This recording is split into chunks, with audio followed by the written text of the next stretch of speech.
이 시간에 하나님께서 주시는 생명의 말씀은 창세기 2장 7절입니다. 창세기 2장 7절. 자, 제가 읽겠습니다. 여호와 하나님이 흙으로 사람을 지으시고 생기를 그 코에 불어넣으시니 사람이 생명이 된지라. 아멘. 기도합니다. 사랑의 하나님 감사합니다. 오늘도 복되고 좋은 날 주께서 함께 하시고 이 시간도 말씀으로서 주 앞에 영광 부를 수 있도록 인도하신 주님을 찬양합니다. 이 시간도 말씀 주님께서 저희들을 찾아와 만나주시고 그 말씀을 통해서 하늘 영광 보게 하여 주옵소서. 성령의 충만한 역사로서 성령의 능력과 권능과 지혜와 명철로서 저희를 붙들어 주옵소서. 함께 하심을 믿사옵고 우리 구주 예수 그리스도의 이름으로 감사하며 기도드립니다. 아멘. 자, 지난 시간에 이어서 계속 강의를 하도록 하겠습니다. 자, 오늘 말씀 가운데 보게 된 거는 이게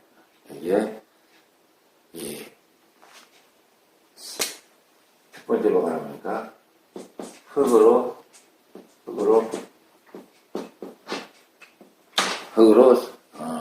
사람을 지으시고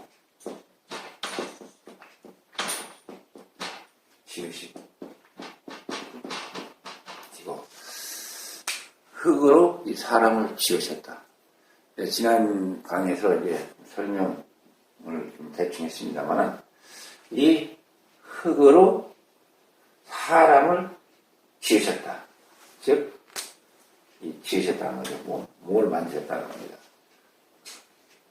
이런 이 아파를 통해서 이 아파를 이 아파를 갖다가 이 아파를 통한 이 흙을 가지고서 바로 사람을 지었다. 즉, 여기서는 사람을 지었다는 것은 이 몸을 만든 상태를 얘기하는 거죠.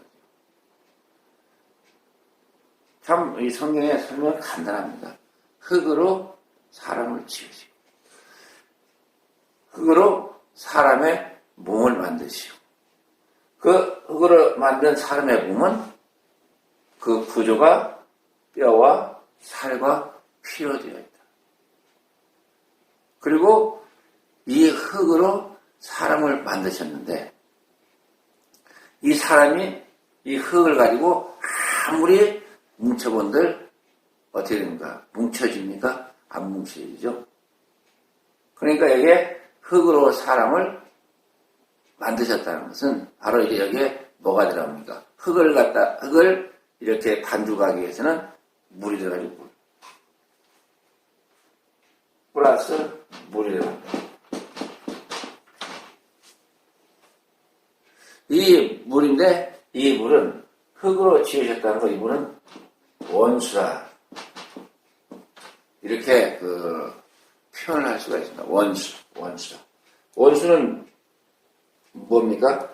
원수는 이 창조 당시 그 당시의 물을 제가 이 원수라고 표현을 했습니다.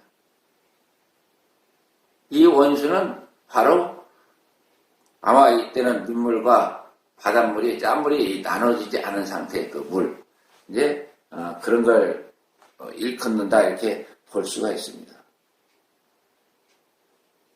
이 원수는 이제 우리가 둘째 날과 이 셋째 날 전반부에서 이렇게 이 지구의 이 땅에 이렇게 하나님께서 땅에다 부여했던 그 물을 일컫는 거죠. 이 원수를 가지고 사람을 지으셨다. 몸을 만드셨다. 이제 여기서 우리가 뭘 엿볼 수가 있느냐? 이 상태에서는 어떻습니까? 하나님의 이 창조의 섭리 속에서 그 온전한 것과 온전한 물로서 우리의 몸을 만드셨는데 이제 몸에 뼈와 살과 피로서 이렇게 이제 좀 크게 나눠서 그렇게 구성되어 있다. 이걸 세분하게 되면 굉장히 많은 내용들이 나오죠. 이렇게 만드는 과정 속에서 이제 뼈에도 보면 연골도 있고 경골도 있고 뼈들이 많죠. 광물도 있고 막 딱딱하게 뭐 여러 가지 많이 있습니다. 이렇게 이 뼈라는 것은 실질적으로 이 바위나 이 돌가루에 쓸 것이다 하는 내용이죠. 돌가루에 쓸 것이다. 이런 걸 해서 만들었기 때문에 뭐 딱딱하잖아요. 이걸 가루 같은 상태에서 다시 묻혀주면 딱딱해지는 거죠. 우리가 뭐 요즘 그런 걸 느낄 수 있는 게 뭡니까? 이 시멘트가 그렇잖아요. 시멘트가 돌가루잖아요. 돌가루인데 거기다 물을 부어가지고 반대에서 굳으면 아주 딱딱하죠. 이런 뭐 원리가 여기서부터 벌써 나왔다고 볼 수가 있는 겁니다. 그래서 이 옷을 만드는데 뼈는 그런 형태로 이렇게 만들어지고 살은 뭘로 만들어집니까? 이 살은 이제 식물이 이제 퇴적돼가지고 이게 뭐 퇴적된 그 식물들을 이제 재로 만들어가지고 같이 이렇게 버무렸지만은 사실 뼈처럼 딱딱해지진 않죠. 식물성이기 때문에. 그래서 사실 우리 몸의 그 살의 구조는 어찌 보면은 이 식물성이라 그렇게 볼 수가 있습니다. 뭐 살이라는 것은 모든 걸 포함하고 있는 거죠. 뭐 우리가 말하기에 좀 거의 다 포함하고 또 배에 들어가면 뭐 내장도 있고 뭐 우리의 근육질도 모든 것들이 다 살이라고 볼 수가 있는 거죠. 참 살의 구조가 다양하죠. 굉장히 복잡합니다.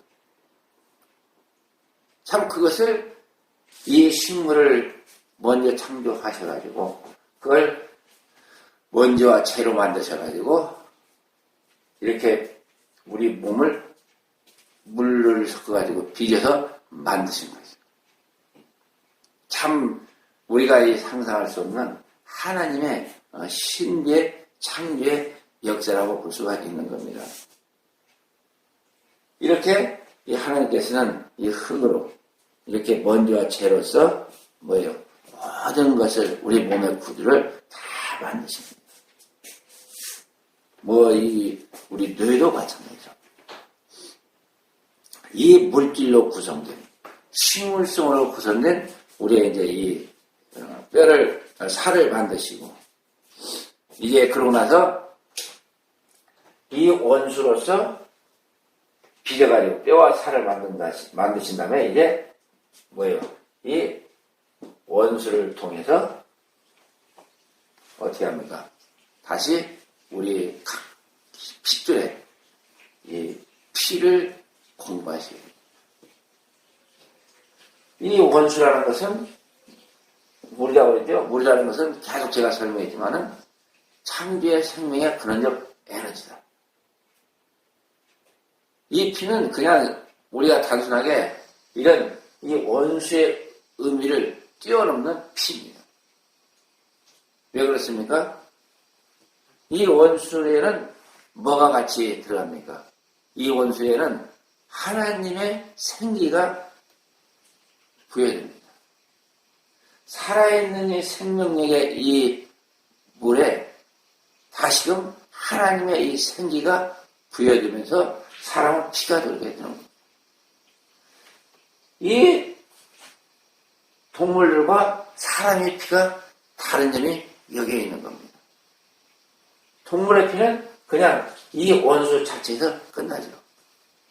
흑액의 명령에서 진화의 과정을 통해서 이 생성 속에서 이 동물이 만들어져서 그들은 그냥 하나님의 법칙에 따라서 이 원수를 통해서 피가 도는 그런 생명체로 태어나게 되지만은 우리 사람은 원수로서 이렇게 빚었지만은 어떻습니까? 살아있다고 하지 않습니다. 살아있다고 하지 않습니다. 하나님께서 이제 여기다가 이 생기를 불어넣으니까 생명이 된 거죠. 이게 짐승하고는 완전히 다른 인간의 창조신 겁니다. 그래서 아까 창세기 2장 7절에서 하나님이 흙으로 이 사람을 지으시고 두 번째, 생기를 그 코에 불어 넣으시니, 생기를 불어 넣으시니, 생기를 넣으시니, 생기를 넣었다는 겁니다. 사람만이 생기를 넣은 거예요. 그래서 이 생기라는 것은 무슨 의미가 있습니까?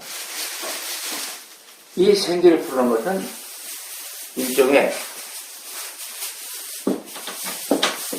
생명을 불어넣은 거죠. 생명을 불어넣었다. 살아있는 균. 이 물도 물론 살아있는 하나님의 생명력입니다. 그렇지만 이게 이 생명은 무슨 생명이냐? 그냥 그 물질 세계에 있는 그 생명체를 살리는 그러한 생명력을 뛰어넘는 얘기는 하나님의 형상. 형상의 이 생명이 불어 넣어진 겁니다. 이 의미와 뜻이 좀 다르죠. 이 의미가 물질 생명의 그 생명력과 그 다음에 하나님의 생명력, 이게 같이 불어 넣어졌다, 그렇게 볼 수가 있는 겁니다. 그래서 그러므로 해서 뭐가 있다고요? 여기 아까 말한 대로 이제 생명으로서 생명이 되어지는 거죠.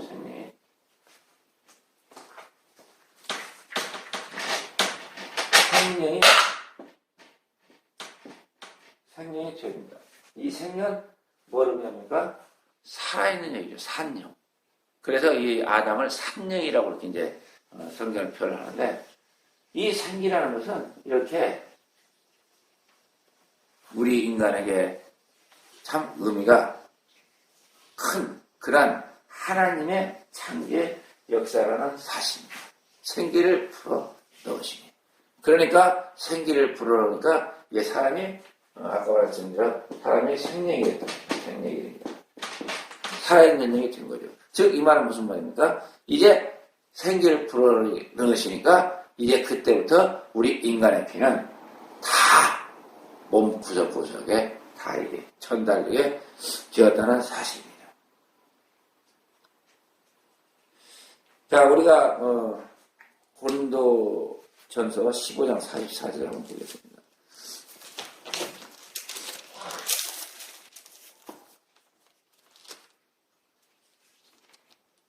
고린도전서 15장 44절.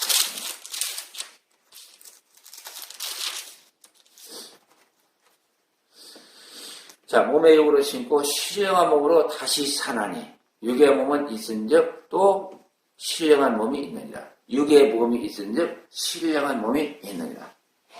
이 육의 몸에 생기를 불어넣으니까 뭐가 돼? 생명, 신령한 몸이 되었다는 것을 우리에게 일깨워 주고 있는 내용입니다. 과학자들이 이 진화론자나 뭐라고 그래, 공산주의나 이 사람들은 동물이나 사람이나 똑같다, 이런 식으로 표현을 합니다. 절대 똑같을 수가 없습니다. 인간의 몸이나 그 동물의 그 몸이 같다는 그 이치와 도리는, 이것은 하나님을 몰라도 너무 모르는, 하나님에 대해서 아주 무식한 소리입니다. 우리의 인간은, 몸은 이렇게 하나님의 형상으로 창조된 아주 존귀한 몸입니다. 참 보세요. 하나님께서 우리 몸을 창조하시기 위해서 어떤 사역을 하십니까? 벌써 하나님께서는 우리 몸을 창조하시기 위해서 둘째 날서부터 해서 둘째 날 그 창조의 근원적 에너지를 분리하고 물을 붕창과 아래로 분류하셔가지고 그 불을 다시 이제 이 지구상 땅에 집어넣어가지고 땅을 새롭게 하고 다시 그 새롭게 된 땅에 이 식물을 이렇게 나게 하시고 식물을 나게 하셔서 그 식물을 참 그 영원한 시간 속에서 퇴적과 축적과 뭐 여러 가지 과정을 거쳐가지고 뭐예요?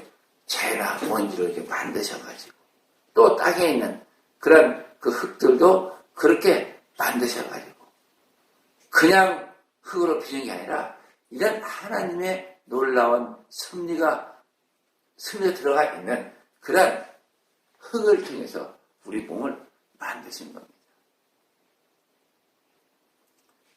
이제 그곳에는 또 뭐가 있습니까? 이제 넷째 날 되어서 태양의 빛이 들어가고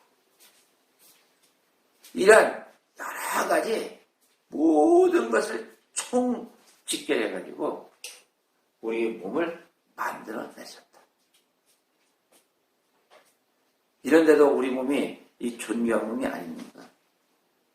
이것은 우리가 가히 상상할 수 없는 하나님만이 하실 수 있는 아주 극치의 몸입니다. 이루 헤아릴 수 없는 가히 우리가 어떻게 할 수 없는 그런 하나님의 참 위대한 손길로 만들어진 몸이라는 사실입니다.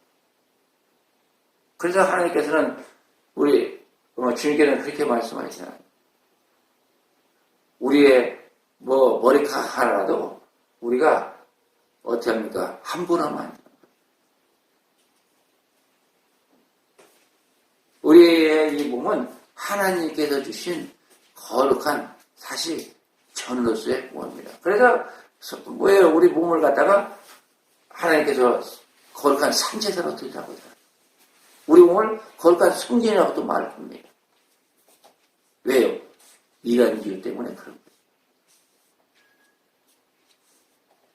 그렇게 하나님께서는 우리 인간에게 그러한 상태의 몸을 주셨지만 우리 인간은 그렇게 생각 안 하죠. 그냥 내가라고 생각합니다. 내 거니까 내 몸이니까 마음대로 한다고 그렇게들 하고 있습니다. 그래서 이 몸을 가지고 어디에 세상에 이 환락에 빠집니다.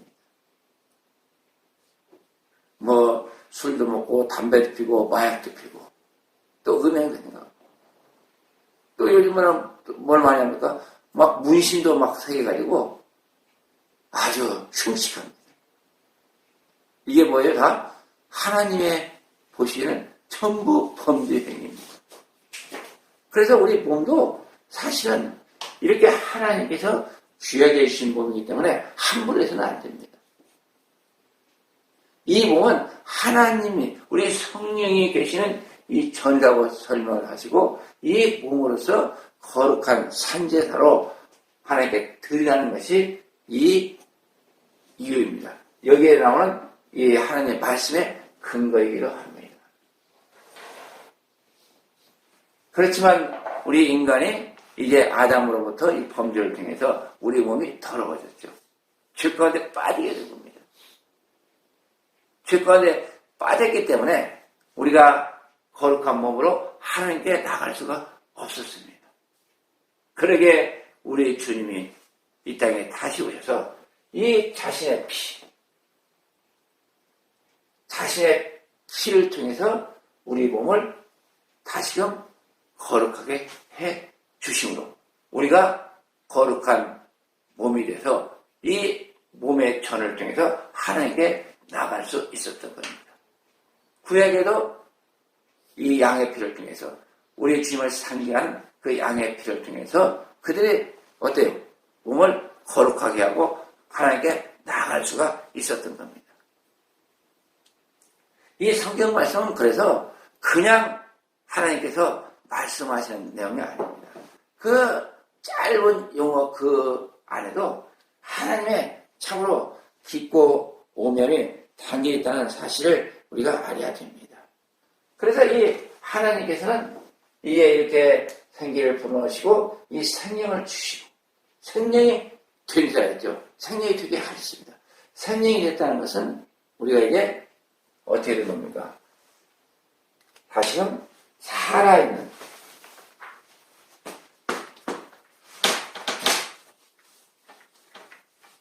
우리가 생명이 됐다는 것은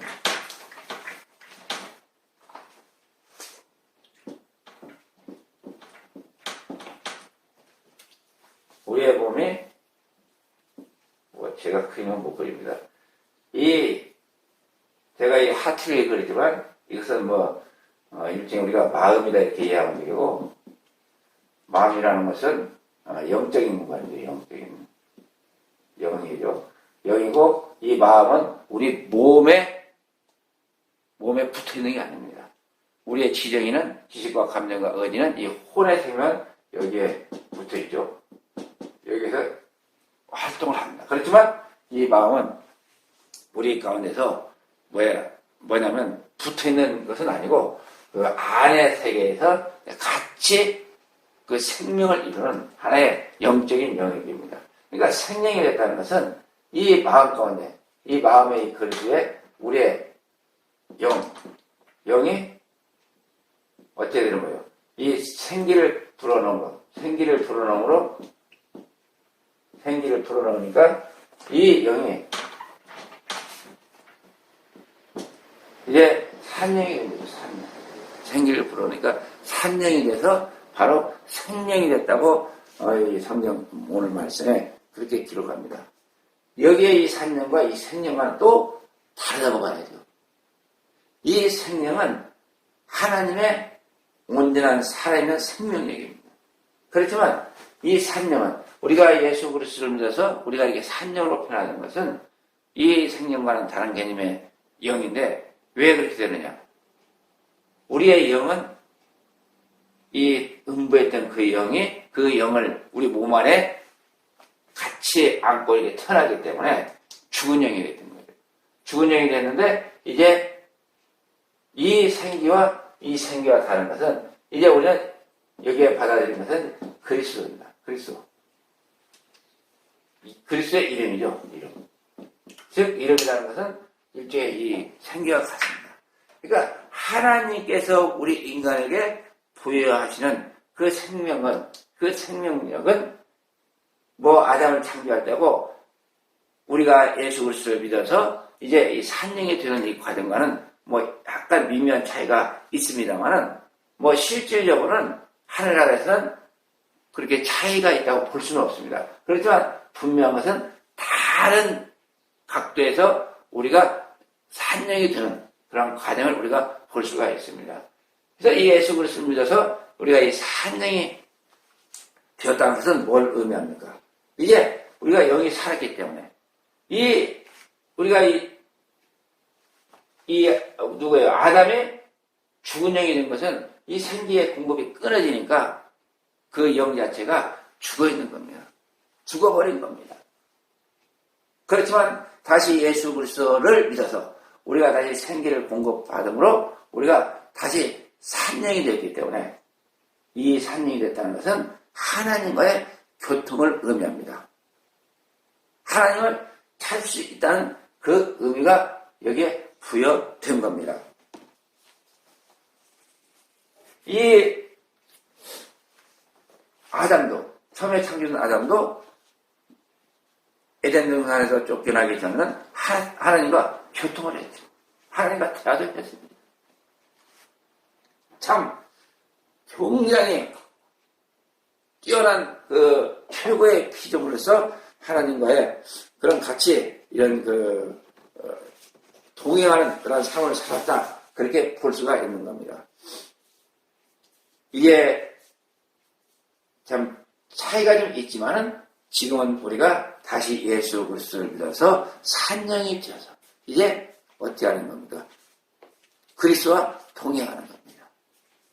그리스도를 대신해서 우리 가운데 임재하는 이 성령 하나님과 동행하는 그런 삶을 우리가 살아가고 있다. 그렇게 볼 수가 있는 겁니다. 이 산령은 그래서 이 산령은 아까도 말씀드렸지만 산령이 된 것이고 그 다음에 교통을 할 수 있는 것이고 그리고 이제는 뭐예요? 영생. 영생할 수 있는 존재라는 것을 우리에게 일깨워주는 것이 바로 이 산령의 그 의미입니다. 생명이 됐다는 것. 뭐 창세기 2장 7절에서 이렇게 흙을 주셨다. 생기를 품으셨다. 생명이 됐다.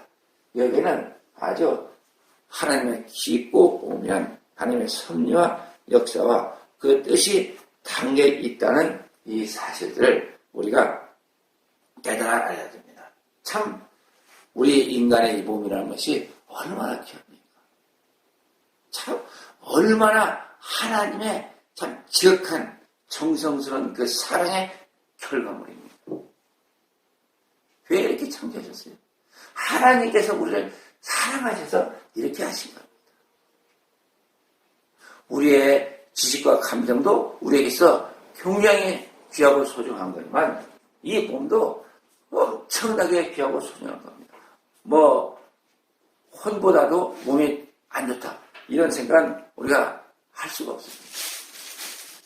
우리 영도 뭐 몸보다도 영이 뛰어나다 이것 자체도 안 됩니다. 왜요? 이 몸이 없으면 아무것도 이룰 수가 없기 때문에 그런 겁니다.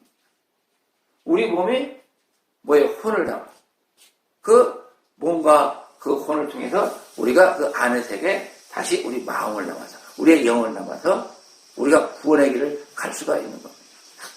몸이 없는 사람은 하나님을 알 수도 없고 예수 그리스도를 알 수도 없고 구원의 길을 갈 수 없고 다른 생명을 얻을 수가 없습니다. 즉 저 음부에서 바로 하늘나라로 직행할 수가 없다는 겁니다. 그 영은 어둠이기 때문에 광명의 그 하늘에 이룰 수가 없어요. 도달할 수조차 없어요. 그렇잖아요. 빛이 나타나면 어둠은 쫓겨나게 되는 겁니다. 저 하늘나라는 영생의 나라이기 때문에 사망의 우리의 그 죽은 영이 절대 갈 수가 없습니다. 하늘나라는 또 질서예요. 충만한 나라예요. 그런 나라이기 때문에 그 영의 상태로서는 절대로 하늘나라에 들어갈 수 없기 때문에 그 영을 하나님께서 새롭게 하시기 위해서 하늘나라의 그 물성으로 바꾸시기 위해서 뭐예요? 이 몸을 창조하신 거예요. 이 창조의 과정, 이 몸 안에서 이 몸을 통해서 우리가 구원의 길을 가야만 되기 때문에 하나님께서 그렇게 하셨다는 이 사실이 이 창조가 이 창조의 가운데서 우리에게 하나님께서 가르치시는 아주 깊고 오묘한 비밀의 깊은 하나님의 말씀인 겁니다. 이 몸 우리가 가벼워할 것이 아니고 참 귀하고 소중한 그 사실 속에서 우리가 이 신앙생활을 해나가면 참 더욱더 하나님의 크신 은혜가 임하리라고 그렇게 저는 믿습니다. 자, 그러면 이 사람에 대해서는 여기까지 하고 이제 일곱째 날에 대해서 좀 말씀을 드리겠습니다.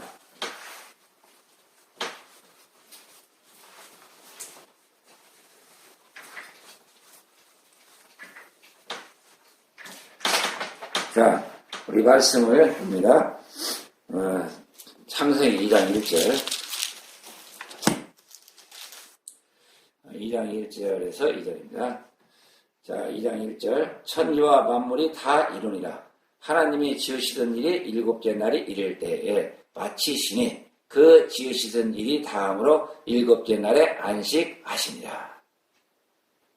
하나님이 일곱째 날을 복주사 거룩하게 하셨으니 이는 하나님이 그 창조하시며 만드시는 모든 일을 마치시고 이 날에 안식하셨음이더라. 자, 여기 보면 일곱째 날이 나옵니다.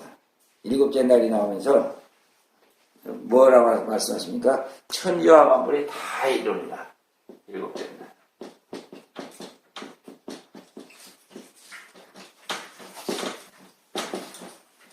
먼저 천지와 만물 다 이루니라. 천지와 만물이 다 이루니라. 이 말씀도 보면 뭐가 빠졌습니까? 천지와 만물. 이 우주 그 질서의 그 모든 것, 우리 지구의 모든 것을 천지와 만물, 뭐 식물 전하게 하고 생명체를 다 만들어내죠. 이것은 다 이루었다고 하시는데 뭐가 빠졌습니까? 사람이 빠졌습니다. 창조의 핵심은 뭐예요? 사람이다. 사람은 다 이뤘다고 여기에 기록을 안 하고 있습니다. 그 말씀 뭐예요? 사람은 아직 다 이루어지지 않았다. 이것을 또 우리가 이 안에서 발견할 수가 있습니다. 즉 창조의 완성을 우리에게 말씀해주고 말씀해 주시지 않고 있는 내용입니다.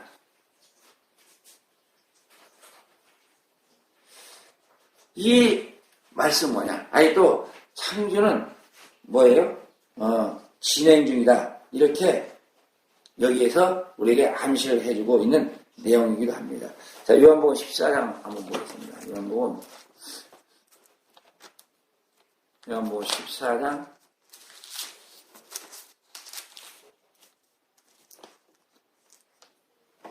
자, 2절에서부터 2절 3절 봅니다.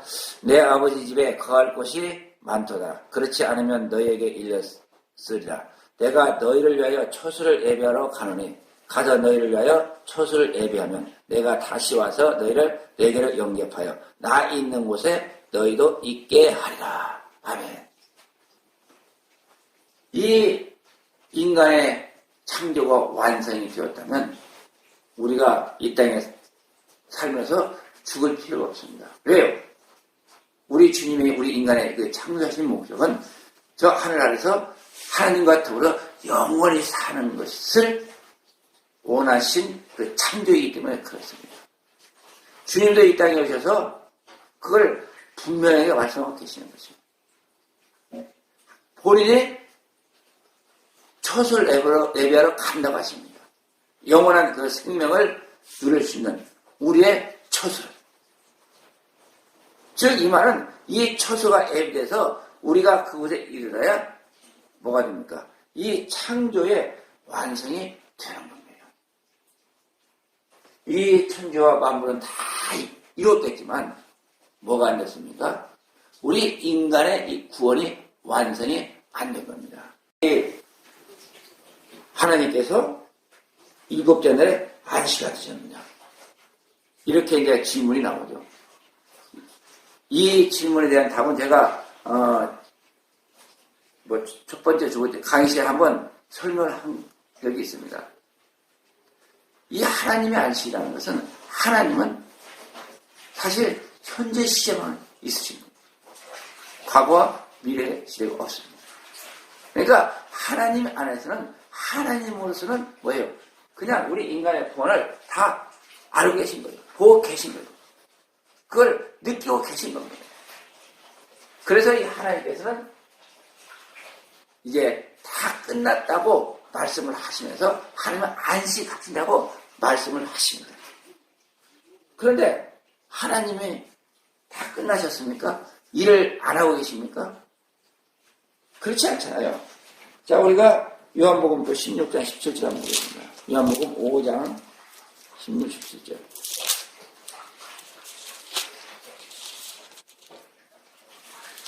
(5장 16, 17절) 자, 읽겠습니다. 그러므로 안식일에 이러한 일을 행한다 하여 유대인들이 예수를 핍박하게 된지라. 예수께서 저에게 이르시되 내 아버지께서 이제까지 일하시니 나도 일한다 하시네.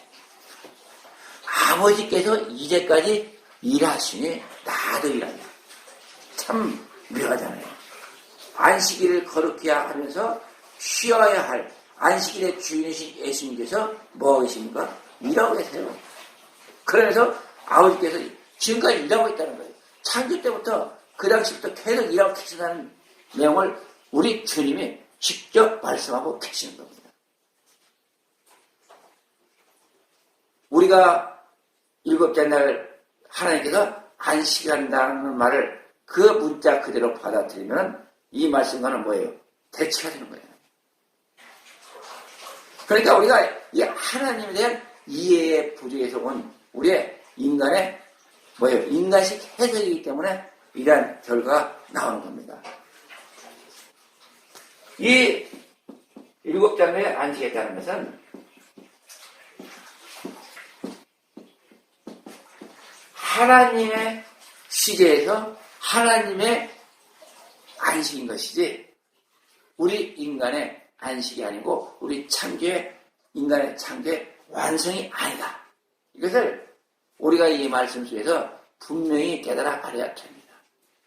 그렇기 때문에 우리 주님은 이 성경에 보게 되면 아마 일부러 이 성경에서 그걸 저는 이렇게 두각시켰다 그렇게 봅니다. 꼭 우리 주님이 안식일에 사역하는 그 내용을 성경에 많이 기록하고 있습니다. 이 말은 무슨 말입니까? 우리가 알고 있는, 우리가 깨닫고 있는 이 안식과 주님이 말씀하시는 이 안식은 그 개념 자체가 다르다는 것을 우리에게 일부러 일깨워주기 위해서 이 안식일 주님께서 이렇게 활동하시면서 일을 하셨다.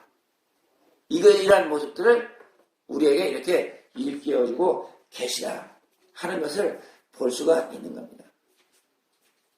즉, 이 말은 무슨 말이냐? 우리는 그 이스라엘 백성에게 하나님께서 안식일을 주시죠. 이것은 어떤 안식이래요? 인간이 살아가면서 잘 하나님을 섬기지 않으니까 이제 하나님의 선민으로서 하나의 그 영원한 그 날에 일곱째 날의 그 모형으로서 이 7일 되는 날, 그 당시 토요일이죠. 토요일 날을 이 안식일로서 이 이스라엘 백성으로 하여금 하나님께서 지키게 하십니다. 이것은 어쩌면 하나의 육적인 날이죠. 육신의 이제 6일의 그 시간 속에서 하나님의 그 6일의 시간 속에서 이제 만들어지고 7일째는 이제 쉬어야 되는 그런 몸으로서 만들어졌기 때문에 그러한 것을 갖다 하나님께서 우리로 하여금 깨닫게 하시고 그러한 그 인생의 삶을 통해서 하나님을 기억하고 하나님께 나올 수 있도록 하시기 위해서 하나님께서는 그렇게 강제로 안식일을 자정하셔서 이스라엘 백성에게 주시게 되는 거죠. 그렇지만 이제 우리가 우리 주 예수 그리스도를 믿어서 어찌 됩니까? 우리가 그런 그 육적인 그런 그 상태에서 우리가 벗어날 수 있게 됩니다. 왜 그랬겠습니까? 이제 우리는 예수 그리스도를 믿고 예수 그리스도를 받아들이니까 어떤 사람이 된 거라고요? 우리가 몸이 있지만 그 몸 안은 이제 우리 영이 산 영이, 살아있는 영이 우리가 함께하는 그런 다른 생명체로 새롭게 태어나게 되는 겁니다. 몸도 우리 영이 살았기 때문에 전에 있던 몸과 다른 몸이죠. 하나님의 구원을 얻은 몸인 겁니다. 이 하나님께서 이 창조는 우리가 인간이 생각하는 그 하루가 아니라 뭐예요? 하나님의 하루였던 거예요. 이 말 뜻을 우리가 좀 더 깊이 있게 해석하다 보면 무슨 결론이 나오느냐. 실상은 모든 날이 다 하나님의 날이요. 다 하나님의 기뻐하시는 날이요. 하나님께서 어떻습니까? 참 하나님의 지혜와 그 능력으로서 창조된, 즉 창조물이 창조된 날이라는 겁니다. 그 창조의 그 모든 것이 누구를 위한 창조였습니까? 우리 인간을 만드시기 위한 하나님의 창조였습니다. 더 깊은 의미로서는 뭐예요? 하나님을 위한 창조였다는 거죠. 왜요? 우리 인간이 결국 구원을 얻어서 새로운 피조물로서 하나님께 나아가 하나님의 백성이 되는 거기 때문에 하나님의 자녀가 되는 거기 때문에 하나님께서 가장 사랑하고 아끼는 자녀로서 이렇게 변화될 수 있는 이 과정에 창조였기 때문에 우리 인간의 창조는 참으로 하나님 앞에서 하나님을 기쁘시게 하고 하나님을 기억게 하는 그런 창조의 역사였던 겁니다. 그래서 우리가 이게 살아있는 영으로서 그 살아있는 영을 몸에 안고서 살아가는 우리 인생은 어떤 인생입니까? 영원한 인생인 거죠. 지금 우리가 육신의 몸을 입고 이 땅에 살고 있지만은 우리의 영은 이미 영생을 얻었고 우리의 영이 이제 저 하늘나라 가서 영원히 살 수가 있기 때문에 우리는 영원한 생명을 소유한 자로서 이 땅을 살아갑니다. 이 말은 무슨 말이냐면은 영생의 몸이라는 것은 뭐예요? 모든 날이 다 안식의 날이라는 겁니다. 왜요? 영생의 날은 모든 날이 바로 7번째 안식의 날 가운데 사는 거잖아요. 그래서 이 영생을 얻은 하나님의 백성들은 모든 날이 다 영생의 날이요, 모든 날이 다 안식의 날이요, 모든 날이 다 영광의 날이고 모든 날이 다 주님 앞에 드려지는 날입니다. 그것을 우리에게 일깨워 주시기 위해서 우리 주님께서 안식일에 와서 이 성경에서 일했다고 그렇게 많이 표현하고 있는 겁니다. 그러면서 안식일에 일하시면서 뭐라고 그래요? 아버지께서 이 집까지 일하시니 나도 일한다고 하시는 말씀을 하시는 거예요. 그래서 이 안식이라는 것은 실상은 하나님께서 이스라엘 백성들의 그 완악함 때문에 그러니까 행위를 통해서 아직은 그들이 살아있는 영이 아니잖아요. 산 영이 아닙니다. 왜요? 예수 그리스도를 받아들이지 않았기 때문에. 그냥 그런 그 모형의 길을 갈 뿐인 겁니다. 그래서 이 안식일을 지키라고 하고 거룩히 지키라고 하고 계속 지키라고 말씀하신 것은 이 안식일은 이제는 모든 날이 무슨 날이 되어버린 겁니까? 다 주의 날이 되어버린 겁니다. 그래서 우리가 이 안식일의 개념을 바꿔가지고 바로 무슨 말로 바뀝니까? 주의 날. 주님의 날로 바꿔서 우리가 그렇게 하고 있는 거죠. 지금 우리가 일요일을 주일날이라고 이렇게 섬기는 것도 어찌 보면 이것은 우리 인간의 논리입니다. 인간의 뭐예요? 성경 중에서 지식적으로 그 안식일을 받아들여갖고 그 안식일을 도입해가지고 인간이 편리하게 한 날을 정해서 하나님께 나아가는 그러한 날의 의미밖에는 사실은 제가 볼 때는 큰 의미가 없습니다. 우리가 뭐 주일 청소하면서 아주 굉장하게 이 안식의 개념을 도입해가지고 그렇게들 그 날을 치르고 있습니다. 그런데 이 성경을 우리가 자세히 보세요. 정확히 파악해 보세요. 우리 주님이 우리에게 무슨 말씀을 하시는지. 우리 주님은 이제는 우리가 영생을 얻은 몸이기 때문에 7째 날인 그 안식의 날에 우리는 이미 들어가 있는 겁니다. 모든 날이 안식의 날이요, 모든 날이 주의 날이라고 우리에게 가르쳐주고 일깨워주고 있는 내용입니다. 자, 그래서 우리가 이 사도행전을 한번 보겠습니다. 사도행전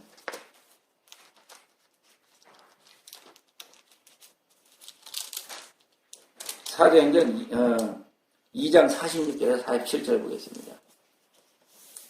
사도행전 2장 46절에 47절에 보게 되면 거기에 이렇게 나오죠. 날마다 마음을 같이하여 성전에 모이기를 힘쓰고 집에서 먹을 떡을 떼며 기쁨과 순전한 마음으로 음식을 먹고 하나님을 찬미하며 또 온 백성에게 칭송을 받으니 주께서 구원받는 사람을 날마다 더하게 하시니라.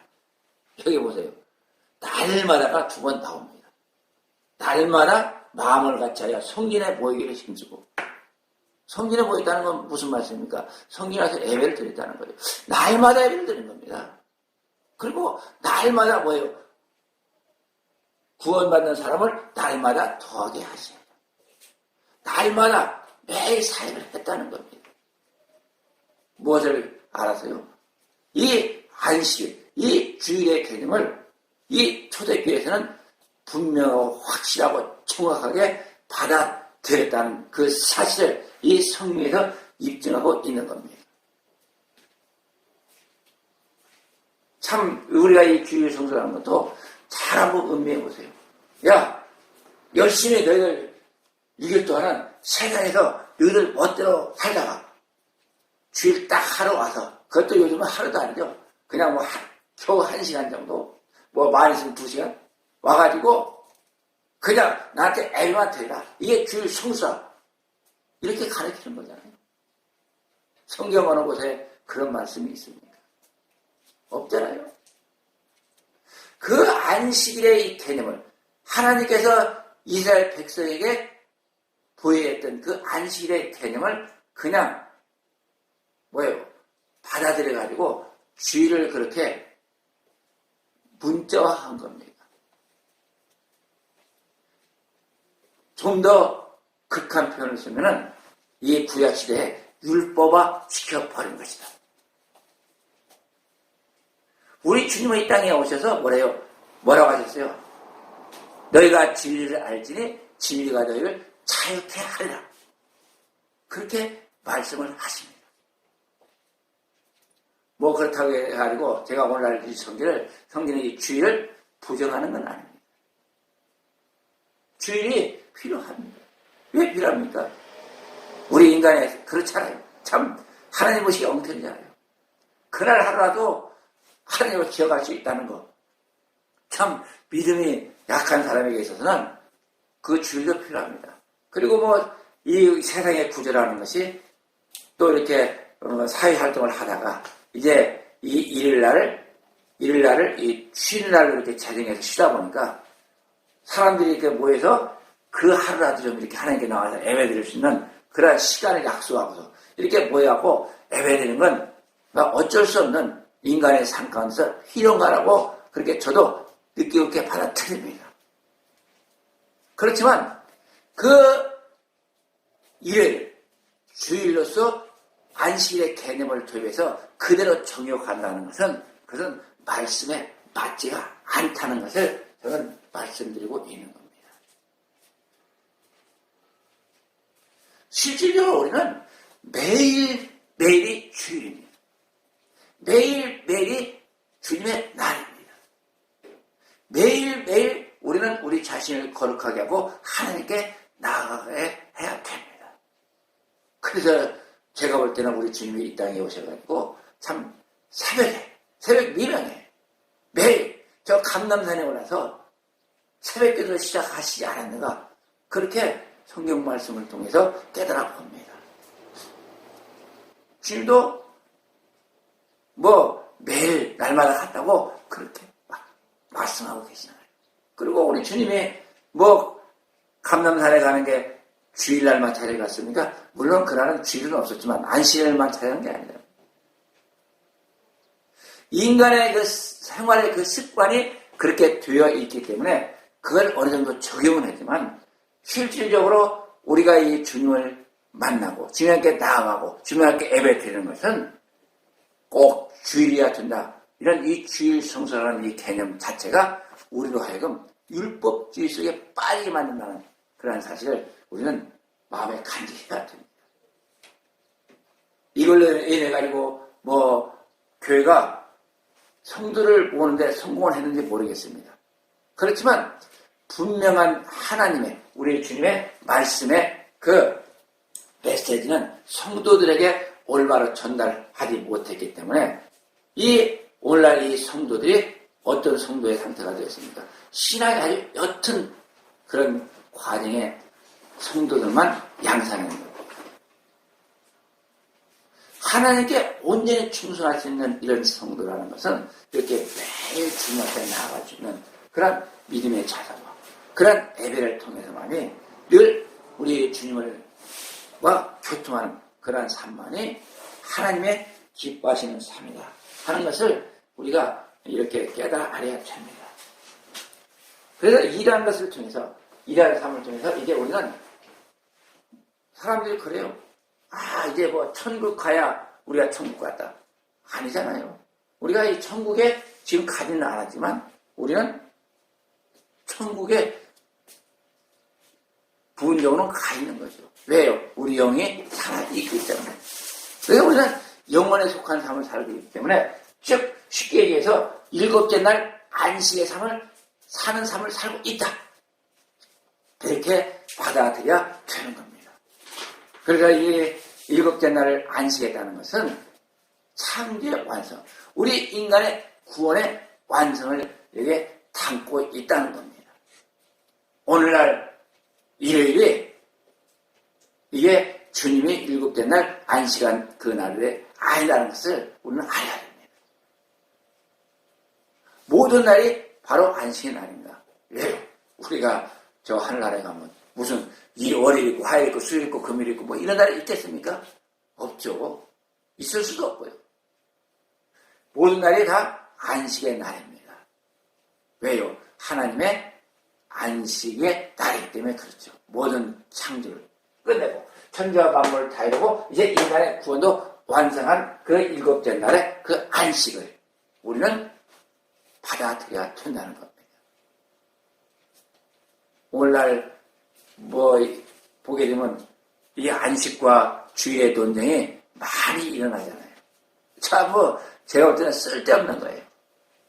사도 바울 선생도 그렇게 말씀하시잖아요. 그런 거 가지고 안식일이니 뭐 6월절이니 어떤 뭐 절기 가지고 평론하지 말라고 그러잖아요. 사도 바울 선생은 알고 계셨던 거예요. 이런 내용들을. 그래서 이 사도 바울 선생은 뭐 매일매일 주일이 했잖아요. 뭐 쉰 날이 있습니까? 뭐 안식이라고 뭐 이제 성전을 찾아가기 위해서 성전 안식일 날 때 뭐였기 때문에 성전을 찾아가기 위해서 또 사람들 만나기 위해서 뭐 안식일에 이제 사도 바울 선생이 이렇게 성전을 찾았다는 기록은 있죠. 그리고 뭐 주일날 뭐 안식일 다음 날 뭐 예배드렸다는 것도 있죠.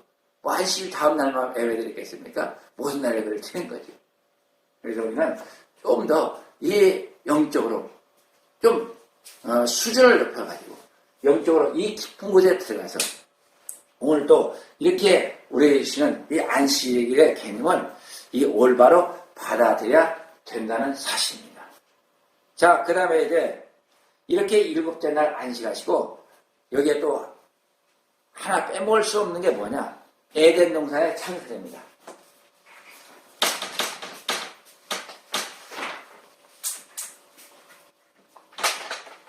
에덴 동산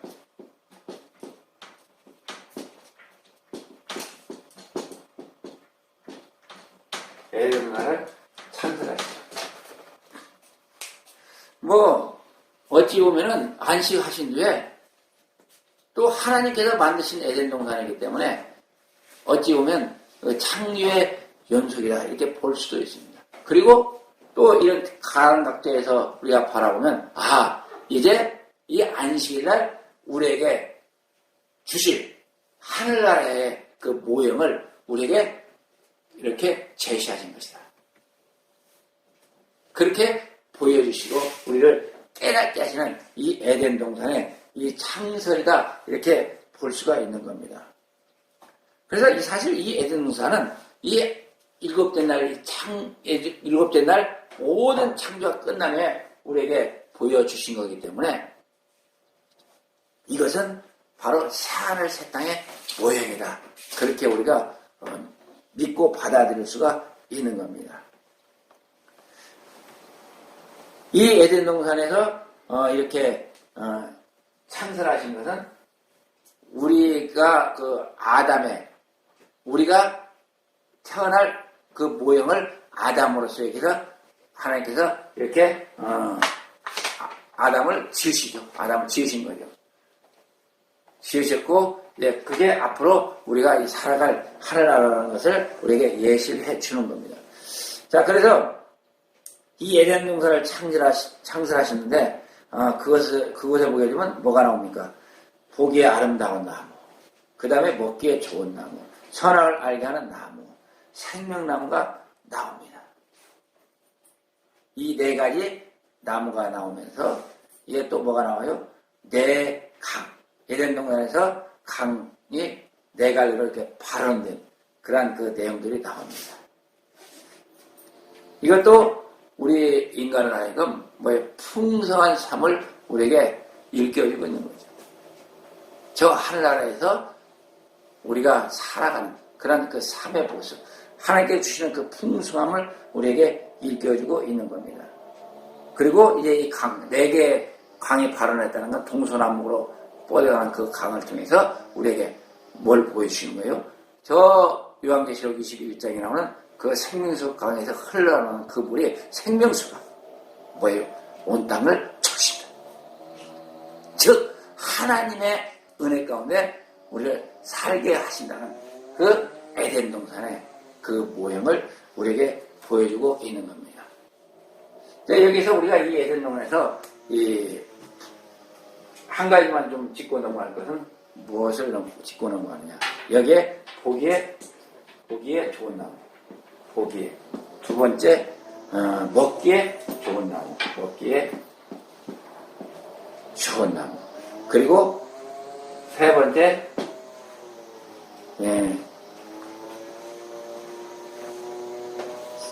선악을 알게 하는 나무, 선악을 알게 하는 나무. 자, 이것을 보면 우리가 뭘 볼 수가 있습니까? 보기에 좋은 나무, 안목에 좋은 나무,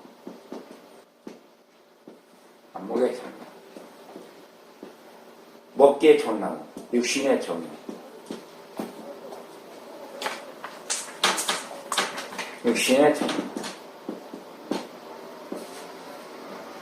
선악을 알게 하는 나무, 이생의 자랑.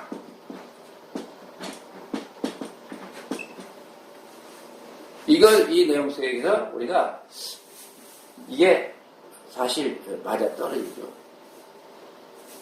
요한일서 이제 2장 16절에 가면 이렇게 이제 요한이 아주 깊이 있게 이 내용을 설파합니다.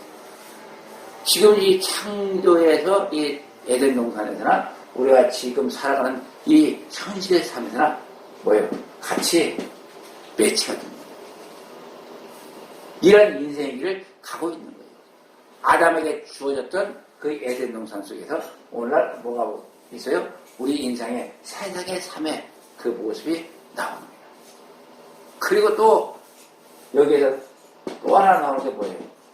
예수님의 시험이죠. 예수님이 광야에서 시험이죠. 여기 뭐예요? 안목에 뛰어내리라.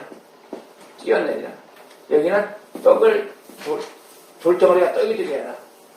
이 세계에다가 나에게 경배하면 내가 모든 걸 주겠다. 얘 다 여기에서 연결이 됩니다. 이 예수님은 마귀의 시험을 받을 때 다 이것을 이긴 거예요. 그래서 오늘날도 이 에덴 동산에서 이 나무 이걸 다 이겨야 되는데 결국 이걸 못 이겼죠. 오늘날도 우리가 이 안목의 영역, 육신의 영역, 이생의 자락을 이 예수님처럼 이겨야만이 뭐예요? 올바른 신앙의 생활을 갈 수 있다는 것이 이미 에덴 동산에서부터 하나님께서 이렇게 모형으로 우리에게 제시를 해주고 있습니다. 그래서 이제 마지막에 나오는 게 뭐예요? 생명나무 나오죠. 생명나무. 이것을 다 벗어났을 때, 이걸 다 이겼을 때 뭐가 주어집니까?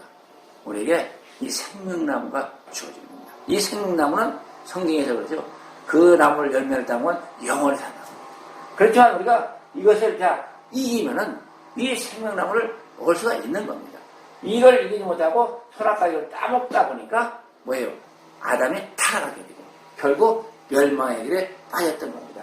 우리도 마찬가지예요. 안목의 영역과 육신의 정욕을 통해서 이생의 사람 가운데 빠지다 보니까 우리가 멸망의 길을 가는 겁니다. 우리 주님도 여기서 이 시험을 다 나에게 굉장히 세상은 다 자기에게 준 거라고 그랬어요. 하나님께서. 누가요? 마귀가. 하나님께서 주셨어요. 세상을. 그러니까 마귀로 그것을 다 줄 테니까 나에게 경배라고 했지만 우리 주님은 육신의 몸을 입고 오신 이 주님은 이 모든 시험을 다 이기셨기 때문에 결국 생명나무의 그 길을 걸어가신 겁니다. 생명나무를 우리에게 주실 수 있었던 것입니다. 생명의 줄에서 우리와 만나줄 수 있었던 겁니다. 그래서 우리가 이 에덴 동산의 이 사건을 그냥 가벼이 받아들일 것이 아니라 그 안에도 이러한 내용들이 함축되어 있다는 이러한 이 사실들을 우리가 받아들여야 됩니다. 참 우리가 이렇게 이 에덴 동산의 창설까지 일곱째 날 그 창조에서 또 끝으로 하나의 덤으로 나온 이 에덴 동산의 이 창설까지의 이 과정을 보게 되면 참 하나님의 놀라운 깊고 오묘한 섭리와 그 뜻이 여기에 담겨있다는 사실. 우리 인간의 이 가치가 그냥 우리가 생각하는 그런 가치가 아니라는 거. 뭐 어떤 분이 참 인간의 가치가 얼마나 되느냐 이렇게 계산을 해봤다고 해요. 물론 이 몸의 가치를 볼 때는 사실 뭐 죄지고기만한 가치가 있겠습니까? 아무 가치가 없죠. 그런데 인간이 이런 생명으로서의 가치를 갖다가 계산해 보니까 우리가 자녀를 하나 낳게 되면 뭐 300년인지 400 얼마의 그런 가치가 있다고 그럽니다. 그러니까 사람들이 와 그래? 인간의 가치가 그렇게 커? 그렇게 말하는데 이것 또한 엉터리입니다. 왜요? 인간이 뭐 3, 400이요? 아니에요. 천하와도 바꿀 수 없는 게 우리 인간의 가치라고 성경에서는 그렇게 우리에게 말씀하고 있잖아요. 천하의 모든 것과 비견될 수가 없죠. 왜요? 그 천하에 하나님께 창조하신 그 창조의 목적이 뭐예요? 우리 인간을, 우리 나 하나를 창조하시기 위해서 창조하신 거기 때문에 비교할 수가 없는 거죠. 이러한 가치를 지닌 여러분입니다. 이런 여러분들은 바로 하울이에요. 그래서 이런 자부심과 긍지를 가지고 그런 믿음을 가지고 우리가 이 신앙생활을 해나가는 뭐요? 세상 살아가는데 두려울 것도 없고 두려울 것도 없고 낙심할 것도 없다는 겁니다.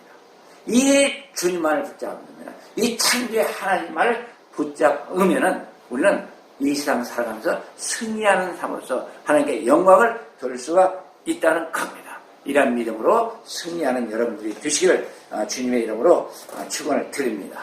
기도합니다. 좋으신 하나님을 찬양합니다. 참으로 하나님의 깊고 오묘한 그 창조의 그 역사, 오늘도 그 창조의 그 역사를 통해서 우리가 하나님의 귀하신 은혜와 사랑을 깨닫게 됩니다. 언제나 우리가 그 하나님의 사랑을 쫓아 참으로 이 땅에서 승리하며 주 앞에 영광 돌릴 수 있는 구원의 길을 갈 수 있는 저희들이 되게 하여 주옵소서. 함께 하실 걸로 믿사옵고 우리 구주 예수 그리스도의 이름으로 감사하며 기도드립니다. 아멘.